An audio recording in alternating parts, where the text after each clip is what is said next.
just be anonymous and walk down the street just like everyone else.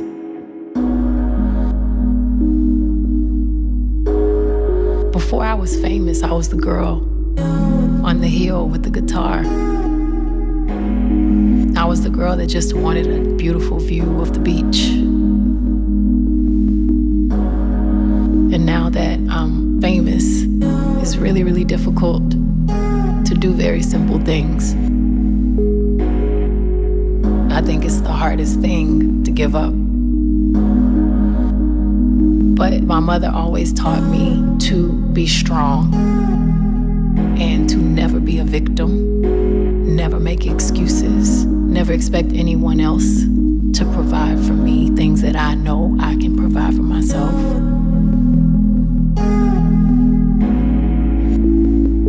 I have dreams, and I feel like I have a power to actually make those dreams become a reality. That's why you do.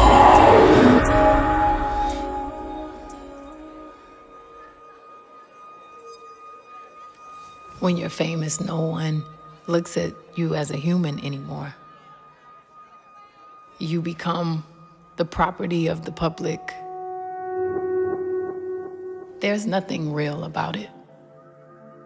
Just look at these dazzling women, the finest representatives of our nation, ready to reach for the stars and grab the crown. You can't put your finger on who I am. I can't put my finger on who I am. I am complicated. I grew up with a lot of conflict and traumas, and I've been through a lot, just like everyone else. My escape was always music, and I'm so lucky that that's my job.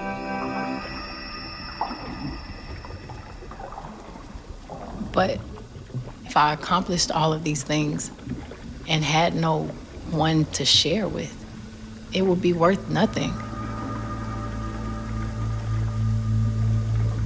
You know, you need something real in order for any of this stuff to matter.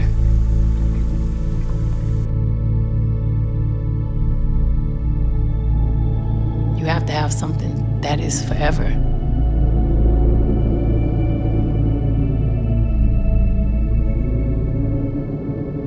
Something that's invisible.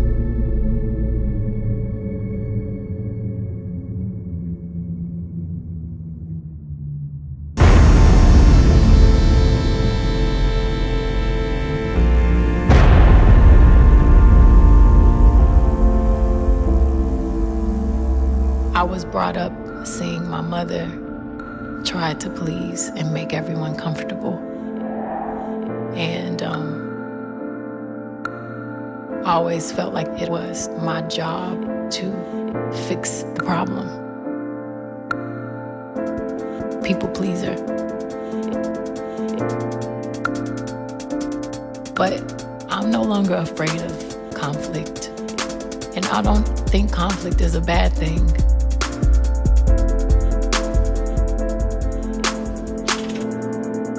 Because I know that when you grow up, when you learn a few things, you're no longer afraid of letting go.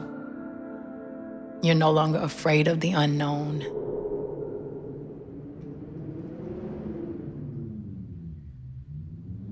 You're no longer afraid of going to certain places in your body and your mind and your soul that may make you feel uncomfortable.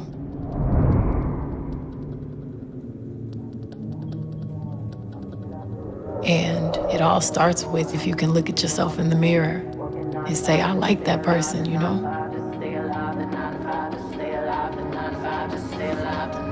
If I hadn't gone through, you know, some of the painful experiences in my life, I would not be me.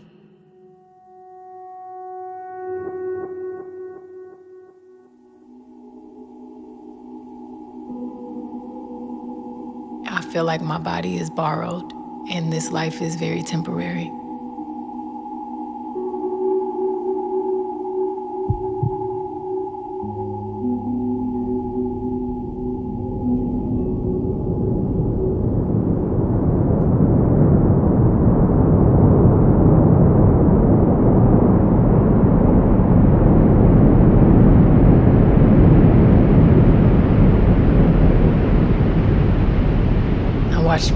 body deteriorate.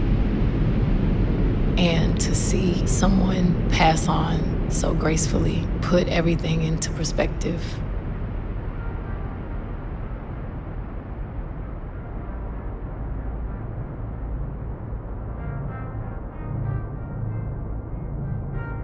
We do not value ourselves enough.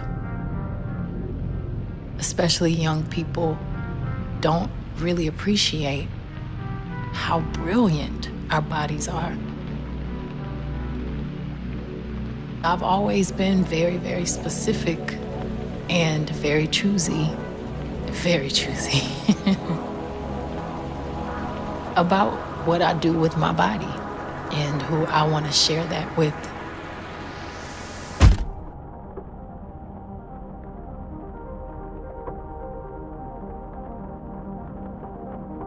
People feel like they lose something when they get married, but it doesn't have to be that way. There's nothing more exciting about having a witness to your life.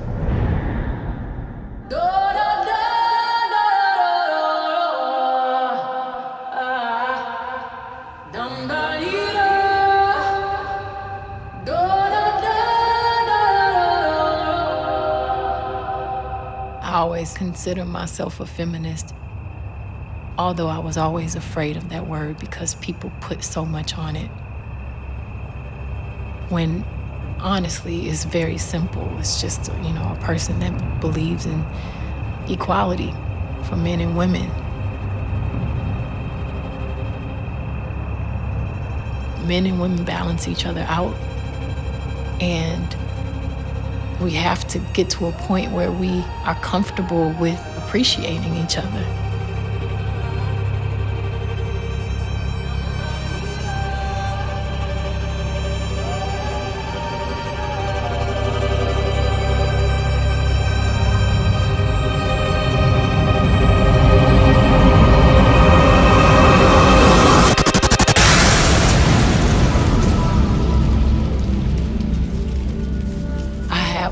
Empathy for men and the pressures that they go through and the cultures that have been created, especially for African American men. I have the same empathy for women and the pressures we go through. The woman has to provide so many things for their children.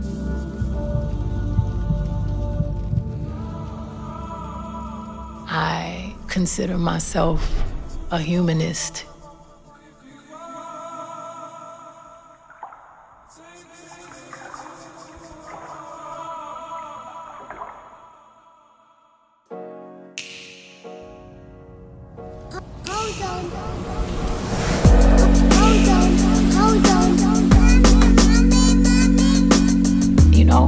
Everybody's not good at everything. It's okay to depend on someone.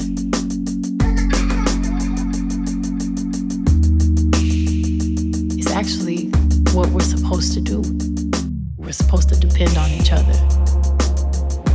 And when you find the person that you trust and you love and you feel is going to respect you and take all of the shit you have and turn it around and bring out the best in you,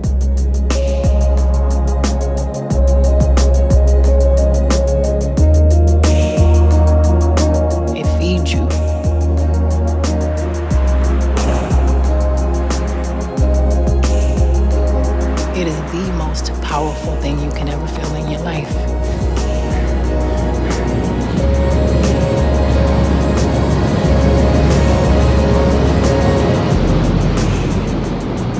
Happiness comes from you. No one else can make you happy. You make you happy.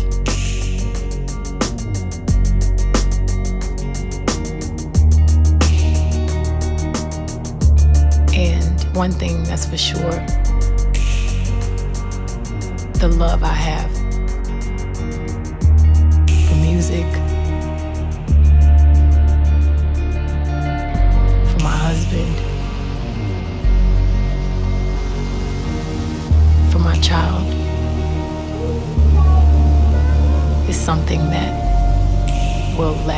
far beyond my life.